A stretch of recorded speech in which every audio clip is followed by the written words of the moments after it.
Janet Yellen, Treasury Secretary, United States U.S. Treasury Secretary Janet Yellen, is seen here basically trying to backpedal her way out of what is clearly being described as the U.S. Treasury, the FDIC, Federal Reserve, central banks, the Biden administration propping up big banks, large banks, commercial, corporate banks, and or destroying small community, regional, local banks.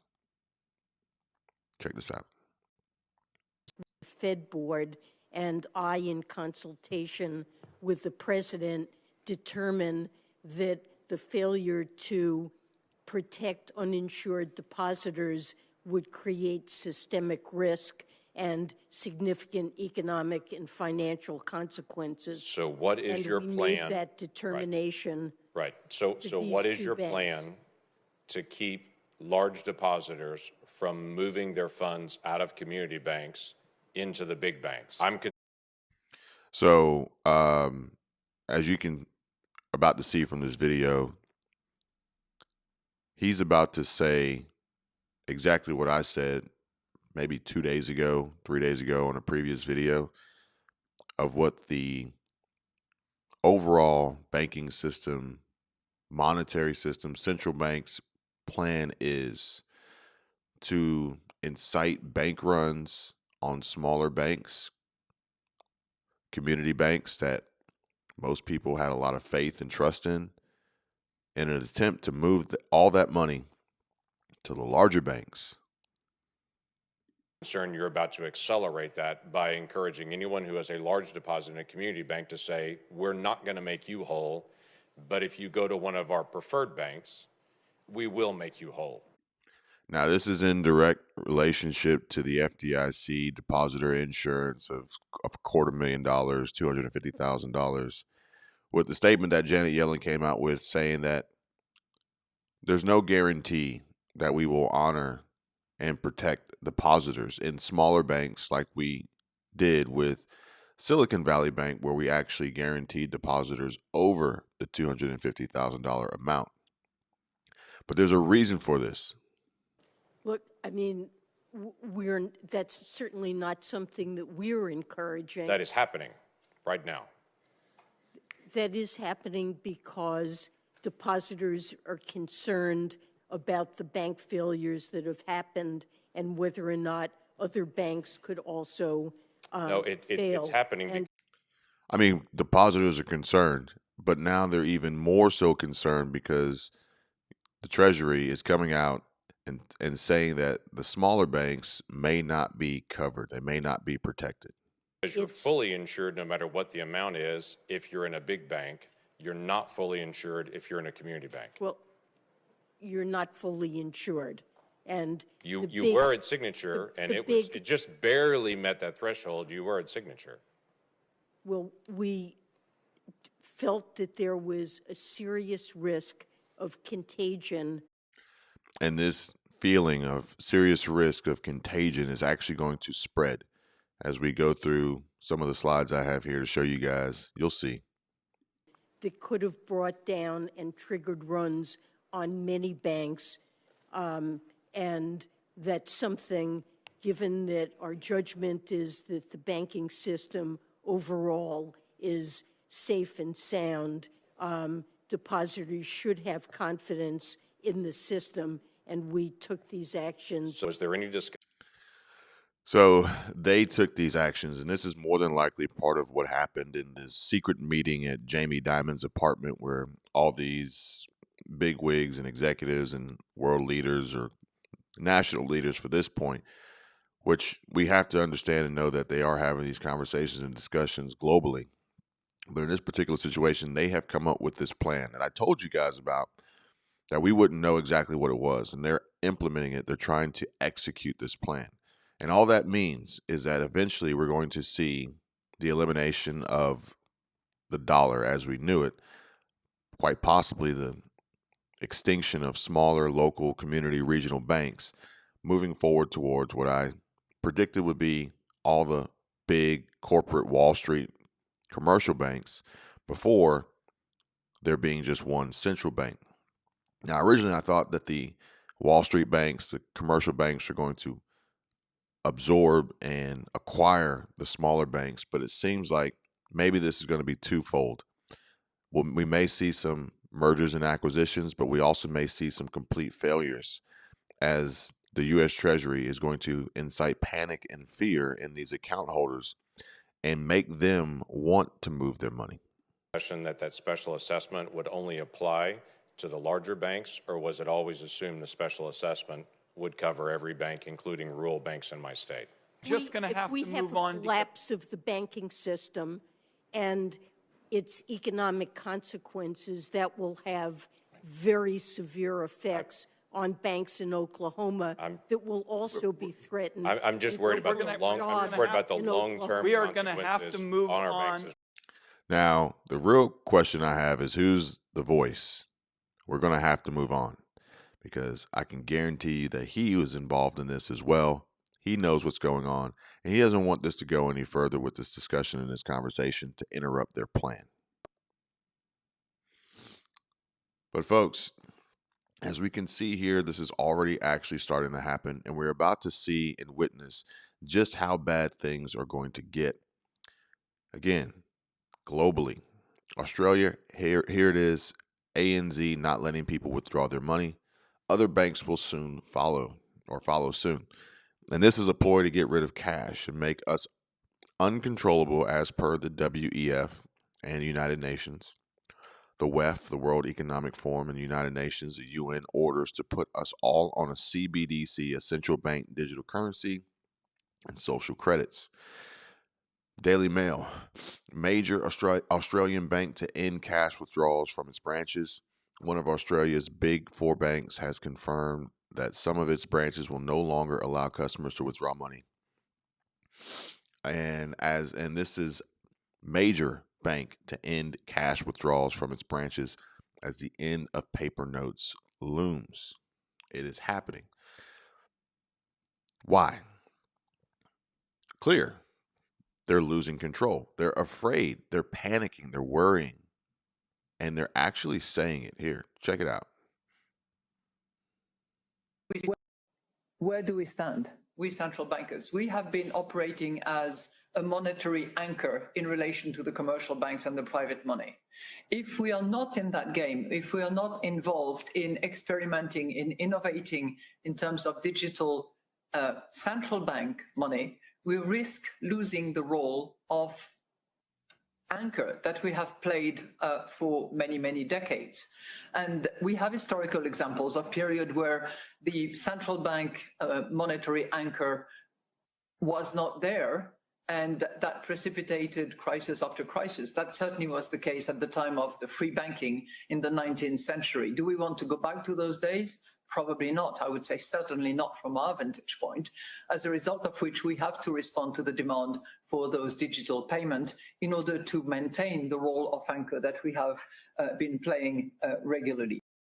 Where do we stand? So the president of the European Central Bank stating that we don't want to go back to the monetary system of the 19th century. Well, obviously not. Nobody does. But she says from their vantage point, they definitely don't want to go back. Why? Obvious reasons, but mainly their power, their control, their ability to manipulate. And they're losing it. They're losing it, and they know they're losing it. Therefore, they want to try to gain that control, and faster than we anticipated, or at least they lead us on to believe that they want to make this happen, because they say that this is to improve inclusion for the unbanked and underbanked. Yeah, okay. This is to improve the speed of transactions and cross-border interoperability, or whatever their narrative is behind this push for CBDC. But I don't buy it at all. And there's no way that we would, resort back to 19th century monetary economic, society, any form of the such that she could potentially try to describe, because there's no other, there's so many other factors at play here and so many other options available.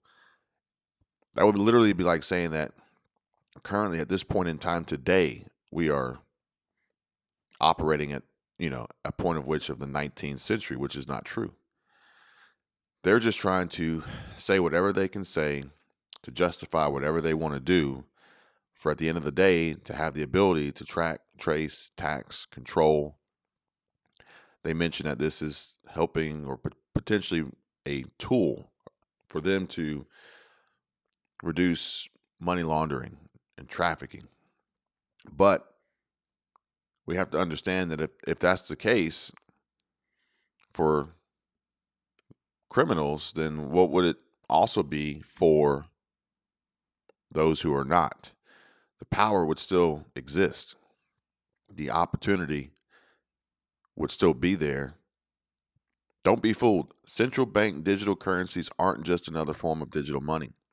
CBDCs are best described as digital credit because they're programmable, meaning the government gets to decide what you may or may not spend it on. Bank of England tells ministers to intervene on digital currency programming.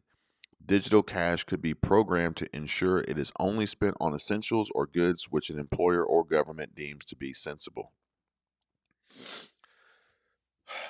Speaking of sensible government, let's hear what Ron DeSantis has to say. While protecting against government surveillance over your personal finances. But our legislation shouldn't stop there. Given the continued increase in Chinese influence in worldwide affairs and increase in plans to adopt CBDC worldwide, our legislation also prohibits any CBDC issued by a foreign reserve or government-sanctioned central bank. This will ensure that any effort to adopt a worldwide digital currency will never occur in the free state of Florida.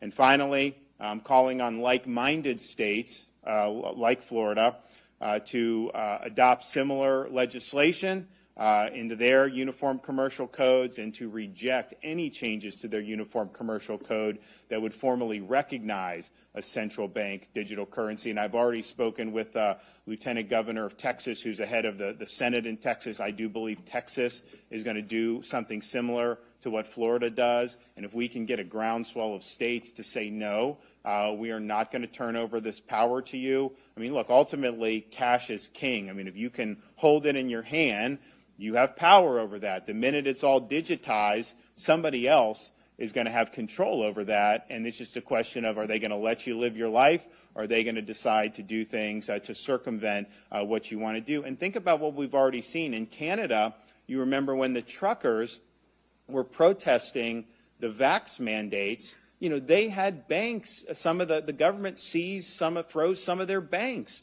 You had charities that were trying to help these guys, and that was frozen. So we've already seen government really overstep its bounds as it is in the banking situation and financial sector that we have now. Can you imagine if we went to something like a central bank digital currency? So I'm glad that we're at the tip of the spear on this. I think it's really important that states stand up to fight back against some of the things that are going on, well, most of the things that are going on right now in Washington, because they don't have your best interests at heart. They have their own power at heart. They have their own agenda that they're looking to advance. And so I think this will be great legislation. I look forward. We're already talking to the leaders in the legislature. I think this is something that is going to happen, and I look forward to being able to sign it into law later this year. Okay. All right, so let's understand what Ron DeSantis is saying here, and that is that this is CBDC, central bank digital currency, is not going to be good for our freedom. We've already heard that before, but he's providing some examples of how private banks have already overstepped their boundaries at the direction of the government. Therefore, what do you think would happen if the government didn't have to step into private banks, but the government could literally just do it themselves as the central bank? Additionally, he's looking to sign this in this year. Therefore, he is setting a timeline on just how quickly we're going to see CBDC coming. So we all need to be paying attention. We all need to be preparing for this and also fighting against it, against Big Brother's digital dollar. Because as you can see here, CBDC threatens personal privacy, economic freedom through government-sanctioned surveillance, community financial institutions, fintech innovation, access to goods and services by limiting purchases. And that's not it. That's not it. I mean, again, we've talked about expiration dates. We've talked about negative interest rates. We talked about all the risks associated with this, and they're not good, in my opinion, folks. So, are the banks safe? Are credit unions better than banks? Well, at the end of the day, right now, it seems like there's a push to move a lot of money out of the smaller local community regional banks, potentially credit unions, and move it into the large commercial corporate banks, the big banks, the Chase banks, the Citigroup, the Wells Fargo, Bank of America, the big banks, okay? And from there, what happens? Anybody's guess. Odds are probably nothing great for you and I. So what? Do you take your money out of the bank? Well, we've already discussed that you can't really do that because taking your money out of the bank destroys the fragile structure of this mental construct of our monetary system built on fractional reserve banking. So it's catch-22. It's like a double-edged sword. At the end of the day, it still comes down to you, your personal preference, your risk tolerance. But me personally, I'm looking at diversity, security, and cash flow. I'll continue to monitor this and bring you guys future updates. Additional information, 100% free links down below for those interested in understanding and learning more about my plan for diversity, security, and cash flow moving forward. And if you guys got any questions, comments, concerns, please drop them down below. Give the video a like, subscribe to the channel. I'll see you guys on the next one.